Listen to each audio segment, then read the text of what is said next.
That's Tractor Supply's finest, okay? Single stage. I gotta get this done because the Cadillac leaves this week, and I was like, I still haven't fixed the front lip.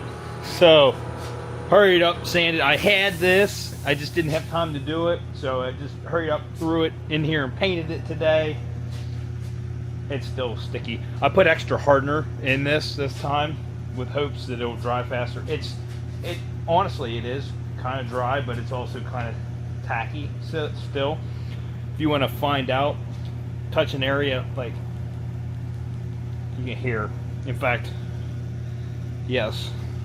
So, we're going to leave that here for a little while. But today, I'm finally going to put that stereo in my truck. That Atoto Atoto S8 Pro. New. That's what it says. See. I have now acquired what I believe are the correct harnesses to do this job. And I got a new box here, control box, all that.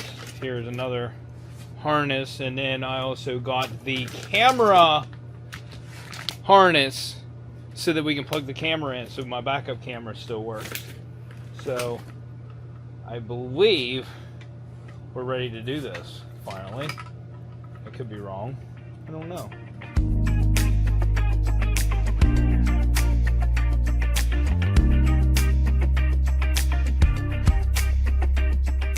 Alright, so make sure you get the right harnesses for the job. With this radio, I think this is the 8-inch screen. I needed different harnesses than what I originally got. So the backup camera plugs in somewhere over there. The steering wheel control box has got to tie in down here. So I don't know if we'll get all that done right now. I might have to come back to this. And then the stereo has to go in here. I did not wire the harness, so I'm gonna have to do that here at some point. But I just want to make sure. Oh no, where did the socket go that I just... Oh my god, where'd my socket... Oh, there it is. It just fell down in the box. Okay. Gotta pop this bezel off, a couple screws, stock stereo comes out.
So in order to get this huge, and I mean huge, stereo to fit in there, you have to cut out part of the inside of your dash. See this shelf? I already broke a tab off. It stuck out to here, which was all it did was hold this box in.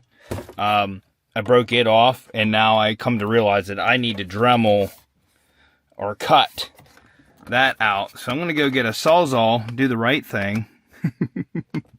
It's going to be hard to do, but we can do it. So I'm going to try to, yeah, it's double layered. I can cut it on the sides of the Sawzall, but then back in here, I'm going to have to do something else. Son of a.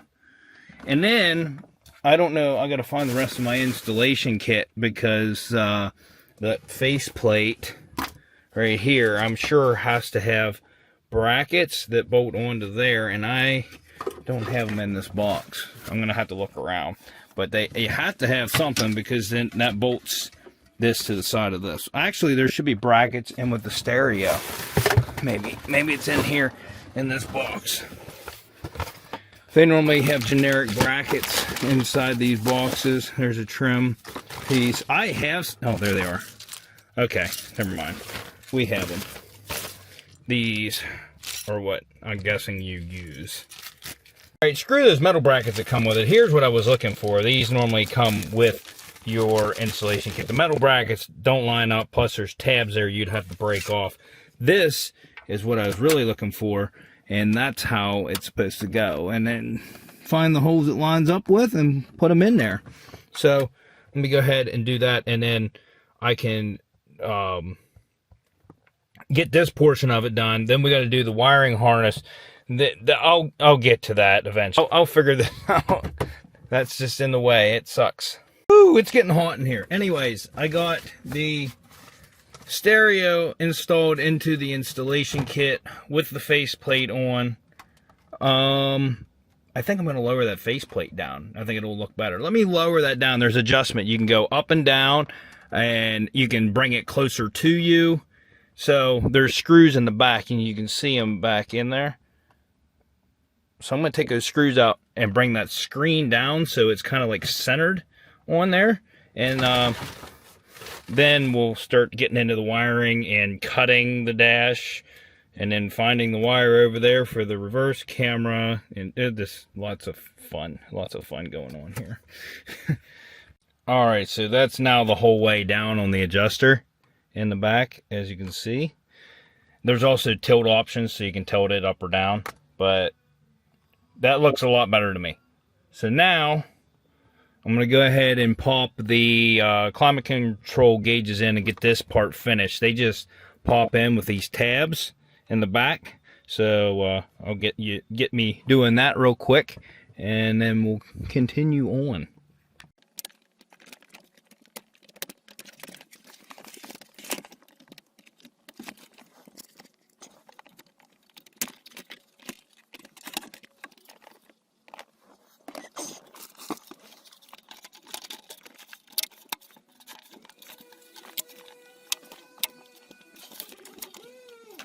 Now, while I'll agree with you, that looks like dookie, but that's how I normally do it. I use these little crimp connectors. I've never had an issue with those.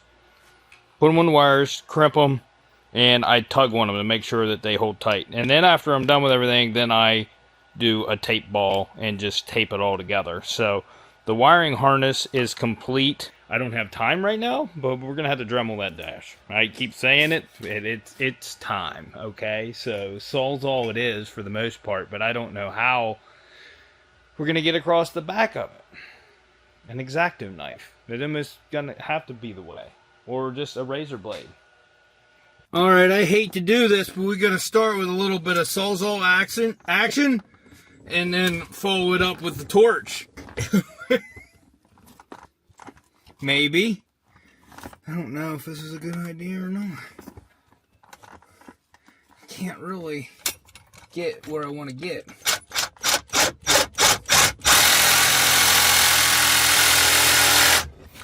Oh, there you go. Okay. Went down through one side, but I don't know if that's enough.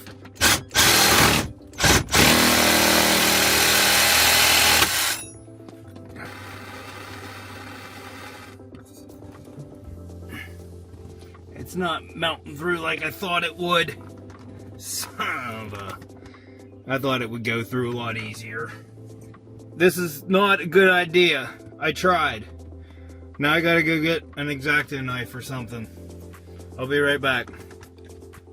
Okay, so when you're done murdering your dash, this is what it's going to look like. You have to take out this bottom shelf a little bit, and you have to take out the top one. And now it fits back in perfectly. Just had to make a little bit of room, not much. But what I'm going to do right now, since I don't have the steering wheel controls or anything hooked up, I want to put the stereo in. I'm going to test it, make sure everything's good. Because there's no telling whether I even did the harness correctly. I believe I did, but I don't know. So I'm going to put this back. This is the Wi-Fi Bluetooth box. I don't know that it needs to be in there, but I'm going to throw it back in anyways. All right, so our cables aren't, you know, I just have it sitting in there. It's not situated, so we're just going to test it.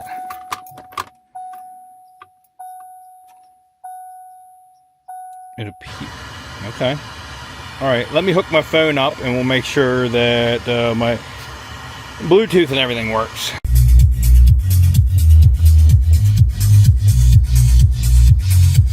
All right, so we're good there. It works. It sounds decent, okay? So now I gotta get into the steering column. There's one wire I gotta splice into there, I believe. There might be more than one. I don't know, we'll figure it out. And then I gotta get under the dash over there for the camera. I think we'll do that first. Let's go over to the passenger side. Apparently over here under the passenger, I think it's the side here. I think it's the side piece here. I see there's a lot of wires coming out right here. There's more up here. Let me do some research. All right, so after you totally remove the glove box, right here is where it plugs in at. I gotta plug this other harness back in. I believe it's this one. Go in your home. There it is. Now I gotta run that up to the stereo because it plugs into the back of the stereo right here. So let me pull the stereo out. We gotta get it out anyways. And then there's one wire under the steering column. It is a green and black wire we have to tap into with one wire.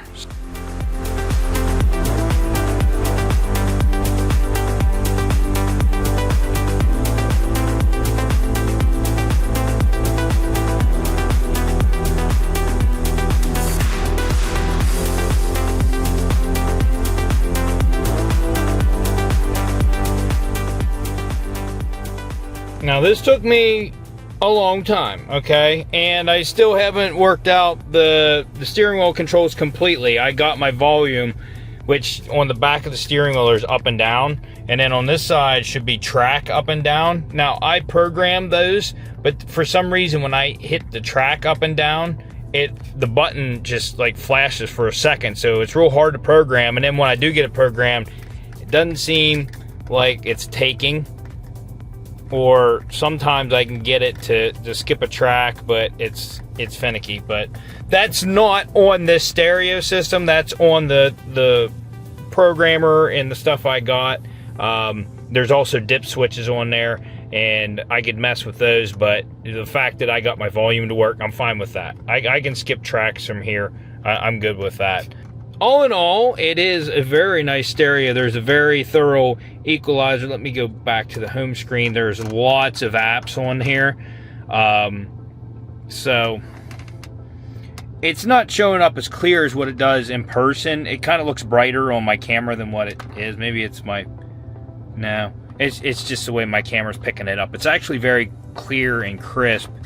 It's very responsive, as you can see. But there's lots of apps included. I haven't messed with any of these. There's a torque app on here, so if you have an OBD dongle, you could run that in the background. That's pretty cool. What's this? Illumin Auto. I don't search for devices. Oh, that would be if you have LEDs, you can control them on here. That's pretty neat. This is just stuff that comes with it. Rear camera. Can I pull that up? Okay, that's if you installed an external camera. I use the factory one, so when I go in reverse, it goes right to my backup camera. Now I can put lines on that if I want to. There's controls for that. Actually, that kept the camera up then after I went into it. That did work. The camera, where's it at? The camera app that I just had up. Rear view camera. So now if I go into reverse and I come back, it stays, it uses that signal and it stays on. So that's pretty neat. I could run with the rear view camera on. Here's me face. My headlight I had on went out, so now I got to use the truck lights. Okay, there's some things I need to cover. This has wired and wireless CarPlay, 4G internet access. If you get an SD card to put in it, you can have internet service on it. Fast charge QC 3.0, 1280 by 720 QLED screen. It's a 10.1 inch screen. It has dual Bluetooth 1 for handset music, Bluetooth 2 for extra devices to connect. A speed compensated volume control. I have that turned off. That's where your volume gets louder as you get up to speed, so it compensates for road noise and stuff like that. Put in max 4 by 49 watt BTL amplifier with RMS 4 by 24 watt preset, 9 equalizer modes, 32 adjustable frequency bands, 16 bands in front and 16 in the rear. I already messed with that. There's a lot of adjustability in the equalizer.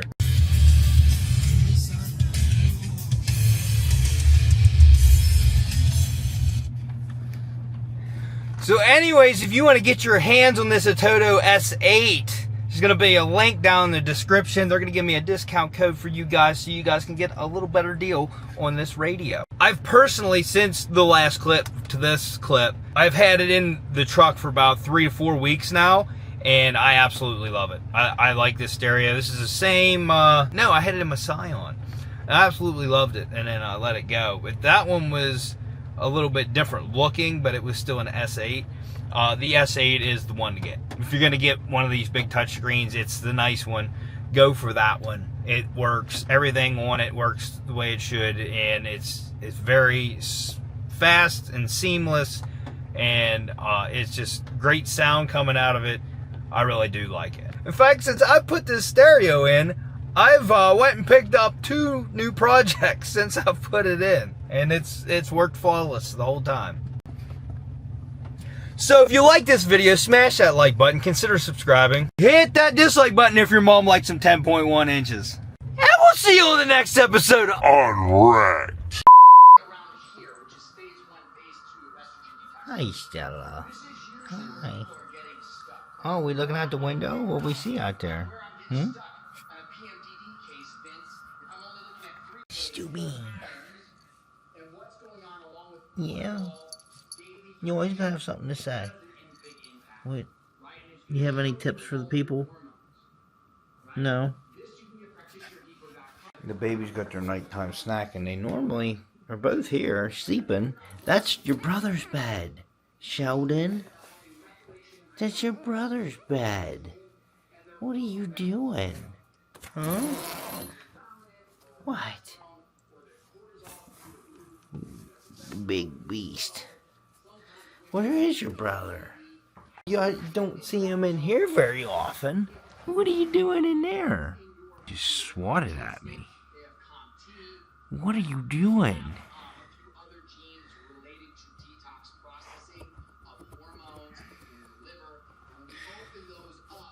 Alright. Bye-bye.